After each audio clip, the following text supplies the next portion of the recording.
This Family Life News podcast is made possible by the support of listeners like you. It's the Noon Report from Family Life, bringing a Christian worldview to what's happening in New York, Pennsylvania, across the country, and around the world.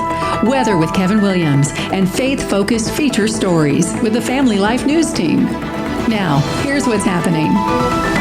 Thunder Boomers, good afternoon. Welcome aboard. Stay skywise today, folks. The weather will be changing. Several waves of wetness in store this afternoon, followed by much colder air tomorrow. Meteorologist Kevin Williams says the wet turns white for some tonight as that rain flips to snow flurries. Watch for strong thunderstorms moving west to east across the region today. Softball-sized hail, drenching rain, and several tornadoes. They all touched down last night in Illinois and Indiana. Tornado down.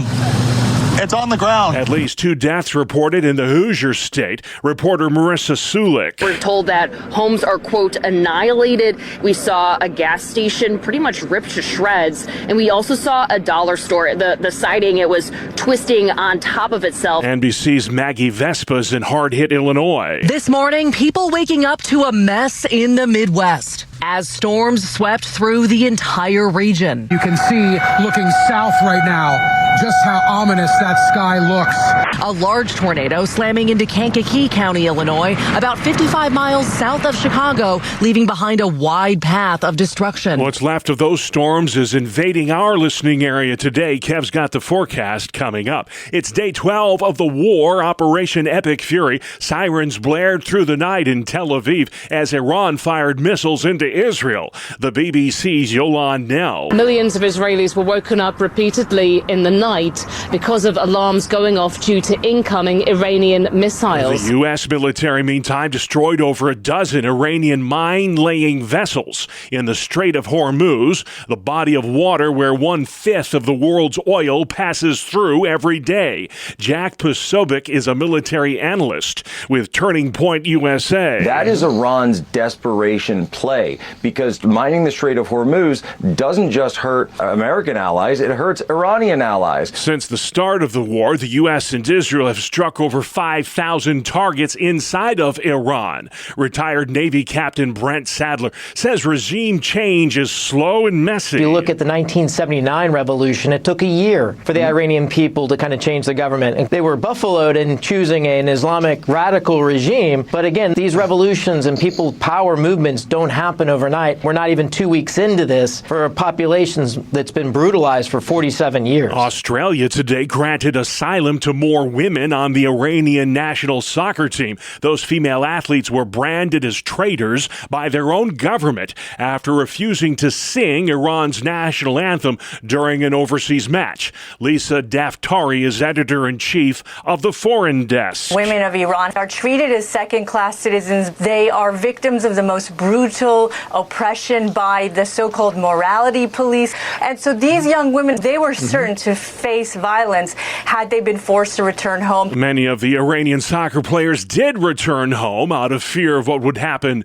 to their families if they did not. Gas prices rose again overnight, but not by as much as they have in recent nights. The pace of increase is slowing a bit. White House spokeswoman Caroline Leavitt predicting those gas pains will relent sooner rather than later. Once the national security objectives of Operation Epic Fury are fully achieved, Americans will see oil and gas prices drop rapidly, potentially even lower than they were prior to the start of the operation. Right now, gas is averaging $3.57 a gallon nationwide. It's $3.50 in New York, $3.66 in Pennsylvania. Attorney General Pam Bondi has been moved to military housing in the nation's capital because of death threats that she's receiving. Most of it has to do with her handling of the Jeffrey Epstein investigation. Senate Majority Leader John Thune says a vote next week on the Save America Act does not have the support it needs for passage. We don't have the votes. That is just a function of math. And there isn't anything I can do about that. I mean, I understand the president's got a passion to see this issue addressed, as we all do. So what is the Save America Act? Terry Schilling with the American Principles Project. Essentially, it's 5 things. You have to show your ID to vote. You have to prove you're a citizen in order to register to vote. No more mail-in balloting unless there's a good excuse like being sick or being overseas. No men and girls sports. And then obviously the most popular thing I think President Trump has been pushing is no more gender or surgical experiments on children. These are all 80-20 plus issues. Republicans want to tie the Save America Act to funding the Department of Homeland Security has gone unfunded for a month now. The race to replace former Georgia Republican Marjorie Taylor Greene in Congress is now headed to a runoff. Neither the Republican or Democratic candidate got a 50% majority in Tuesday's special election. The winner will be decided April 7th. That person will have to run again in November. Greene resigned from Congress in January after a falling out with the president. A routine mammogram could soon do more than just screen for breast cancer. It might also help detect heart disease. A new study in the European Heart Journal found that artificial intelligence can analyze mammogram images to spot calcium buildup in breast arteries, which is linked to a higher risk of cardiovascular disease. Because millions of women already get mammograms each year, doctors say the technology could help flag heart risks earlier without requiring any extra tests. Experts say it could give doctors another tool to catch the nation's leading cause of death in women sooner. Stacey Lynn reporting. Let's talk sports. A shocker at the World Baseball Classic last night in Houston. Judge swings and misses, and Italy has pulled off a stunner. Team USA losing to the Italians 8-6. The Americans still alive in the tournament, but they need some help. Italy will take on Mexico tonight. If the Italians can win, Team USA still has a chance. Some history made in the NBA last night. 82 points. Mama, we feel your joy. With Mama watching, Miami Heat center Bam Adebayo passed the late Kobe Bryant for the second most points ever in a single NBA game. He finished with 83. Wilt the Stilt Chamberlain still holds the all-time record with 100 points in one game. He did that back in 1962 in Hershey, Pennsylvania. Still to come on the Noon Report. What's not fair about the Fairness Act? Human trafficking under the microscope. And taxing the rich is taxing New York. Good afternoon. I'm Kevin Williams. A changeable, sometimes volatile afternoon and evening ahead. We're tracking showers and some thunderstorms. I'll have forecast details up in 10. All right, Kevin, thank you very much. Let's check the stories making news across New York and Pennsylvania. The Pennsylvania House Judiciary Committee has advanced the so-called Fairness Act, but one pro-family activist argues there's nothing fair about it. Michael Geer at the Pennsylvania Family Institute calls it one of the most dangerous pieces of legislation ever concocted in Harrisburg. The Fairness Act is designed to accommodate the LGBTQ lifestyle when it comes to things like employment and housing. Geer says it's not about equal rights, it's about special rights, and if passed, will erode the First Amendment rights of Christians in the public square. New York Democrats are proposing a so-called millionaire's tax on wealthy residents. Governor Hochul says she opposes the plan. Pix 11's Angelo Bavaro. This all now sets the stage for negotiations to reach a final enacted budget.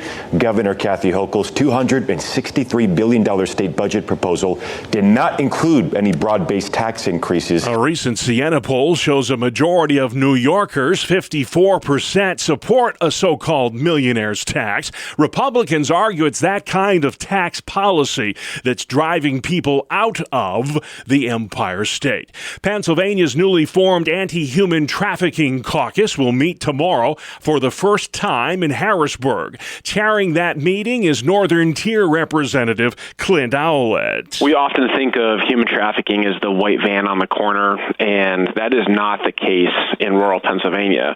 What we're seeing is digital human trafficking where people are targeting our kids through their phone. Owlett tells Family Life that human trafficking has been made worse by the prevalence of social media. The threats and the people that are preying on our kids through their phones is astronomical. So you have to be engaged in your kids' lives more now than ever. Owlett sponsoring a couple of bills in the Pennsylvania House that would increase penalties for those who engage in human trafficking. A Pennsylvania school district's launched a new suicide prevention program. It's aimed at reaching vulnerable students before it's too late. Jay Brenneman is president of the Erie Public School Board. He tells Erie News Now. It is the second leading cause of death for young people between 10 and 14, and it's the third leading cause of death for those between 15 and 19. So it's something that we have to address, and it requires everybody. Sadly, Brenneman says already this year there have been 3 student suicides in the Erie School District. A judge has ruled the federal death penalty trial of Peyton Gendron will be held in Buffalo, New York, the scene of the crime. Judge Lawrence Villardo says moving that proceeding away from Buffalo would make it difficult for victims' families to attend.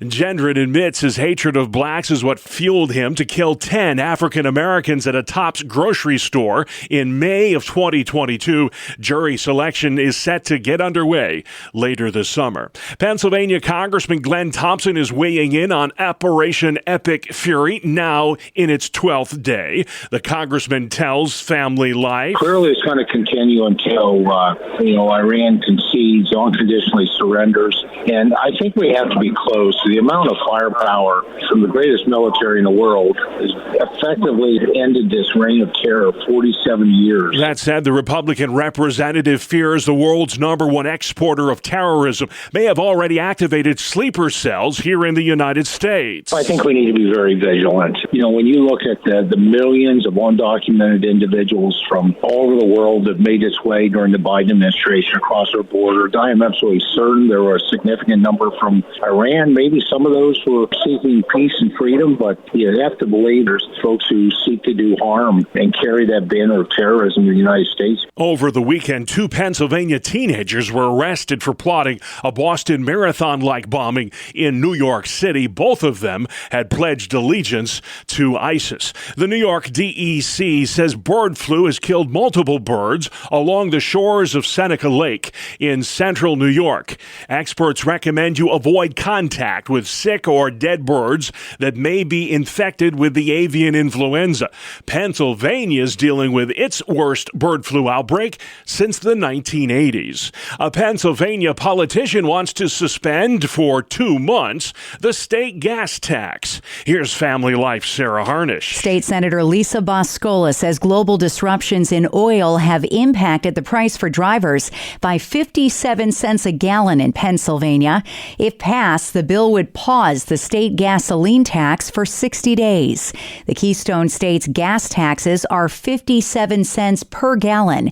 Diesel taxes are 74 cents a gallon, the highest in the nation. Sarah Harnish, Family Life News. It's a sure sign the warmer weather's just around the corner, we hope. Six Flags Darien Lake is hosting a 3-day job fair starting today. The theme park is looking to fill 1,500 seasonal positions, everything from lifeguards to ride operators, security to hotel hospitality. Applications are available in person or online. The theme park will open May 15th. From gold coins to vintage watches, thousands of unclaimed valuables in Pennsylvania are about to go on the auction block. That story new at noon from Family Life's Brian Query. The Pennsylvania Treasury will auction more than 4,000 unclaimed items on March 25th.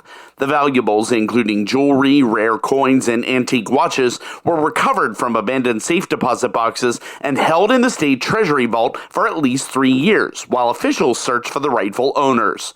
Treasurer Stacey Garrity says that if no one claims the items, they are sold at auction. However, even after the sale, the proceeds remain available for the rightful owner to claim at any time. Brian Query, Family Life News. Thank you, Brian. In sports, make it 8 in a row for the surging Buffalo Sabres. Jack Quinn's hat trick powered the offense last night for the first place Buffalo Sabres. They win their 8th consecutive game, 6-3 the final over San Jose. The Orange got squeezed in the ACC men's college basketball tournament. That means the season is over with for Syracuse. They lost to the SMU Mustangs in the opening round in Charlotte. It's been 5 years since SU's made the March Madness. Today, Syracuse fired head coach Adrian Autry after 3 seasons. Big news there in the Cuse. Still to come on the Noon Report, water wars in the Middle East. What a mess in the Midwest, and how you can opt out of outrage. We're talking about it on Inside Out after this. Welcome to Breakpoint, a daily look at an ever-changing culture through the lens of unchanging truth. For the Colson Center, I'm John Stonestreet. On a Saturday morning in 2012, sitting on my porch reading an actual newspaper, I first learned about a Denver baker named Jack Phillips. A gay couple, having been quote-unquote married in a different state, asked Jack, the owner of Masterpiece Cake Shop, to custom design a cake for their so-called same-sex wedding. Jack offered them service in any cake in his store that was already made. What he could not do, he said, was use his creative talent to say a message that violated his conscience, something he knew to be untrue. He was harassed by the state of Colorado, especially the Civil Rights Commission, for years. He was slandered online. He was subjected to death threats, not only against him, but also his family. He was sued not just by the state, but also by a man who claimed to be a woman and repeatedly asked him to bake perverted and disgusting cakes. In the end, his case was pivotal in advancing the rights of conscience, suppressing state hostility to religion, and, yes, a beautiful part of the story, attracting many people to Christ. Recently, at an event that was hosted by Colorado Christian University, I asked Jack Phillips what he thinks now as he looks back to then when so many people told him to bake the cake. Here's how Jack responded. God tells us to live by the truth.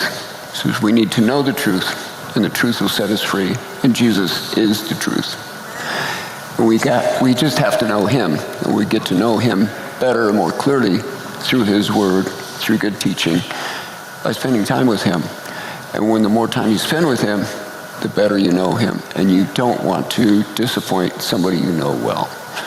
And it would have been a huge disappointment to him if I'd have done that, when he's given us the power to live by what he says.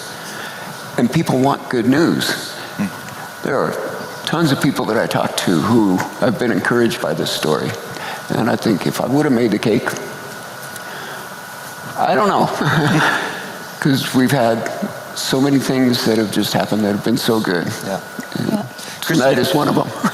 Well, praise God. That entire conversation that featured Jack Phillips and Kristen Waggoner and was preceded by a stunning and brilliant speech by Ayaan Hirsi Ali is now available on YouTube. And of course, the stories of Jack Phillips and Ayaan Hirsi Ali are both told in Truth Rising, the study, and in the Truth Rising documentary. Learn more by going to colsoncenter.org/truth. That's colsoncenter.org/truth. For the Colson Center, I'm John Stonestreet with Breakpoint. Thanks, John. Let's head outside next. Kevin Williams. Here is your Family Life forecast for this afternoon. Mostly cloudy, stiff winds, showers, and a couple of heavier to strong thunderstorms were rolling through the area. High temperatures mid-60s to the low 70s. Showers and thunderstorms this evening, turning colder overnight with late-night flurries for some. Low temps upper 20s and 30s. A much colder day tomorrow. It'll be mostly cloudy to partly cloudy with flurries and high temperatures in the mid-30s to the low 40s. Snow mixed in with changing to rain showers and windy on Friday with high temperatures in the 40s. Thank you, Kevin. This is the Noon Report on Family Life. I'm your host, Bob Price. Lots to get to Wednesday, March 11th. It's day 12 of the war, Operation Epic Fury in Iran. 140 U.S. service members have been injured in the fighting. 7 have died. Peter Alexander with NBC News. 8, the Pentagon says, were severely injured as Iran looks to make the U.S.'s operation in that region more painful. And another pressure point here, the impact on gas prices, with President Trump already facing questions about affordability in this midterm election year. Committee scholar Alex Gray says Iran's newly appointed supreme ruler may only be temporary if President Trump has his way. He's looking for an Iranian leader who understands that the chessboard has changed, and an Iranian leader who understands that the time of trying to pull us back and play whack-a-mole in the Middle East is over. And I think whoever that leader is, whether it's Khamenei the Younger or someone else, they're going to have a quick choice to make in the next couple of days about whether they're willing to kind of take the losses, move on, or if they're going to keep trying to play this game. I think if that's the approach they want to take, they have chosen the wrong American administration. That's Mideast scholar Alex Gray. The U.S. military overnight destroyed more than a dozen Iranian mine-laying vessels in the Strait of Hormuz, that body of waters where 20% of the world's oil passes through every day. Tornadoes tore through Illinois and Indiana last night. The damage extensive. Some 60 miles south of Chicago. Katie Byrne with Fox Weather says at least 2 deaths have been confirmed in the Hoosier State. Officials are saying at least 7 people were hurt when this tornado tore through around dinner time last night. They don't believe anyone is still missing, and we know crews spent the night searching to make sure of that. What's left of those storms is moving west to east across the Family Life listening area today. Watch for some hefty thunder boomers and torrential downpours this afternoon. President Trump hitting the road today with stops in both Ohio and Kentucky. While in the Buckeye State, he'll visit a pharmaceutical company to discuss his new drug prescription website, Trump RX. And Elon Musk is still the world's richest man. Forbes is out with its yearly list, and once again, the Tesla and SpaceX CEO sits atop it. Musk's worth valued at $839 billion with a B dollars. March is Problem Gambling Awareness Month, and it coincides with the upcoming March Madness College Basketball Tournament. Reporter Monica Nelson says it's prime time for sports bettors, and many of them are addicted. Mobile apps making it more accessible. Greta Coe with the Oregon Health Authority says most problem gamblers are between the ages of 35 and 55, and there will be signs. There could be some financial strain. You could see changes in relationships or relationship challenges. Some people may pull away from relationships with either their spouses or their friends and family. If you or someone you know needs a free confidential 24-hour helpline, call 1-800-GAMBLER. I'm Monica Nelson. All right, good advice. Thank you, Monica. Residents in Hawaii being warned to watch out for ash fall from a volcanic eruption on Mount Kilauea. The volcano erupted for the 43rd time yesterday, an impressive display of flowing lava. It's the second time in 3 months that volcano has erupted in Hawaii. According to the Centers for Disease Control, 40% of babies born today are born to unmarried moms. Conservative podcaster Isabella Brown hopes that's a blip, not a trend, when it comes to cultural views on marriage and the family. Newsweek magazine said a few years ago 93% of current college students still want to get married, despite all of this propaganda out there. So it's noise, but I don't think it's a very empowering alternative to what we've known is true for thousands of years. Back in 1960, just 5% of all births in this country were the out-of-wedlock variety. Today, it's 40%. And a blood test could predict a woman's chances of dementia as early as 25 years before symptoms appear. How about that? Scientists at the University of California, San Diego found that higher levels of one particular protein were linked to future cognitive impairment. You're tuned into the Noon Report, a midweek edition on Family Life. Welcome to Family Life's Inside Out, where we talk about how God transforms his people from the inside out. I'm Martha Manikas Foster, and today to talk about outrage culture and how we might show respect and honor for people different from ourselves is Patrick Payton. His new book is titled The Middle: How the Quiet Majority Can Mend a Divided Nation. So, Patrick, you've been a pastor and a mayor and now a podcaster, a consultant, and a book author. You have a lot of perspectives. So talk to me about outrage culture. What do you believe are the costs? I think the damage we're doing is Christians and Christian culture is actually beginning to sound a lot like the outrage culture. And I think there was this shift that took place where people who did not uphold a certain moral framework that some of us appreciated or liked, we forget they were also created in the image of God. We forget that they were also loved incredibly and eternally by God the Father, even if they've never experienced that love or known that love. And so our culture, I believe myself to be a part of that believing culture, have been at fault of being enraged at people doing things I don't agree with, but not realizing I can disagree with what someone was doing, but I'm not allowed to disrespect. I'm not allowed to disregard. I'm not allowed to dishonor. And the reason I begin with that is because if you get to, the book of Matthew and Jesus is teaching, he says, you're the salt of the earth, but the salt has become tasteless. It's good for nothing anymore except to be thrown out and trampled under the feet by men. And then within a chapter, he says, by the way, I know you guys, and I'm paraphrasing, he says, I know that you all think you're supposed to love your friends and hate your enemies, but I'm going to switch that on you. I need you to love your enemies and do good to those who persecute you. And before we start looking at an extremist left or an extremist right culture who disrespects without discussion and dishonors without honor, we also have to look inside and say, wait a minute, am I praying a prayer that says, God, help me to see people the way you see them rather than the way people are being caricatured in culture? I think the culture of outrage sometimes has its start in some of us who are inside the church rather than outside the church. That's something really to think about. Now, Patrick, what is it going to take for us to take the time to question how humility and faith in the redeeming power and work of Jesus Christ might guide our reactions instead of us going for, well, I'm on this team and this is this team's reaction, so it's my reaction? If we go to the scriptures, and many people are not going to like what I'll say in this regard, Jesus has his own team. His team is neither an R or a D, and I know a lot of people will push back against that. In the end, Jesus is the team, and political parties are not the team of Jesus, and both sides use Jesus for their arguments.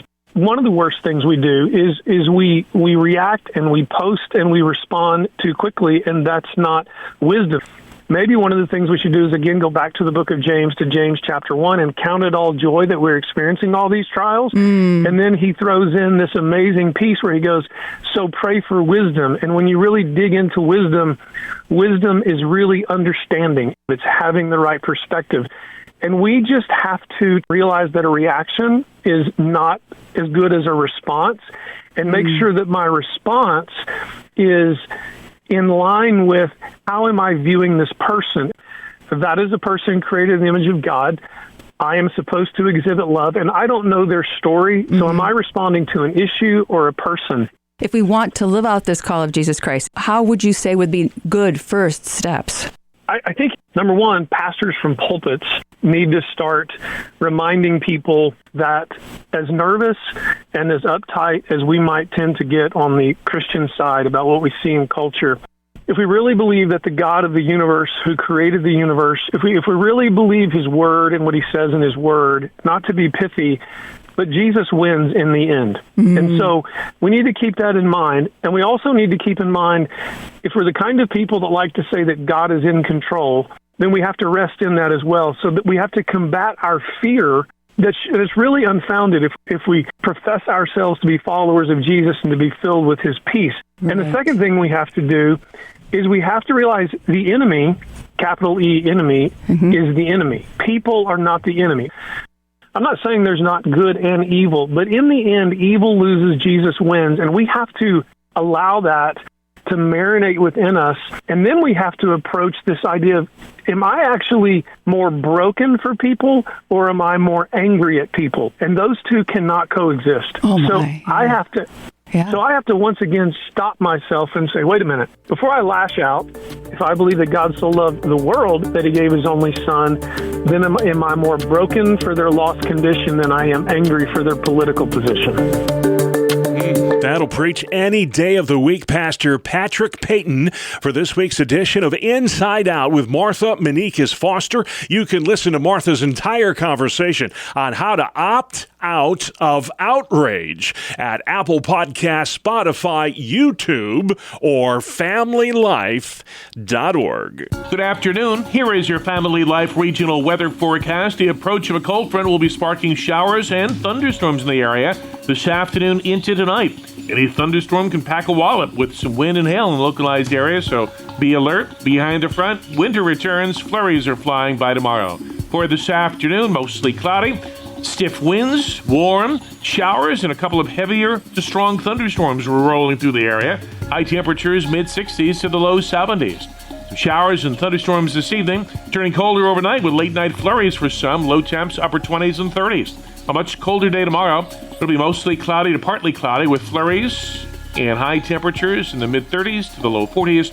Snow mixing with and changing to rain showers and windy on Friday with high temperatures in the 40s. All right, great work as always at the Weather Center. Thank you, Kevin. And finally at noon, the Corning Museum of Glass is celebrating 75 years of art, history, and of course the science of glassmaking. CMOG, as it's known, is home to the world's largest collection of glass, and its history is very much intertwined with the community there in Corning, New York. Museum spokeswoman Ann Campbell says the museum was started by the old Corning Glassworks factory, which is now Corning Incorporated. Every single day in this museum, visitors get to watch live glass making, and we have just taken that kernel, which started in the factory, and have expanded on it to these live narrated demonstrations, which reveal so very much about glass making by our incredible hot glass team. But it's just fun that goes all the way back to the beginning of the roots of this museum. If you haven't been to the museum, definitely worth the trip. Eric Meek runs the Hot Glass program there. He tells WENY as part of the 75th anniversary, CMOG is displaying 75 glass exhibits that are fan favorites of the local community. It's really a fantastic exhibit that spans our community. Even my kids are included in it. They came to an opening and had a wonderful time, and so we shared that memory. But it's really a special way to see how the museum has impacted our community. CMOG turning 75 this year. How about that? The Corning Museum of Glass first opened its doors in 1951. Since then, over 33 million people from all over the world have visited, including yours truly, several times. And that's our world. The world we live in. Wednesday, March 11th. I'm Bob Price. Family Life News. You've been listening to the Noon Report, heard weekdays on Family Life. Thank you for listening. Thank you for listening to this Family Life News podcast. If you've been encouraged by what you've heard, please share it with others and click the subscribe button to automatically receive future episodes. Family Life is a listener-supported ministry. Podcasts like this are made possible by your financial partnership. Find out more at FamilyLife.org.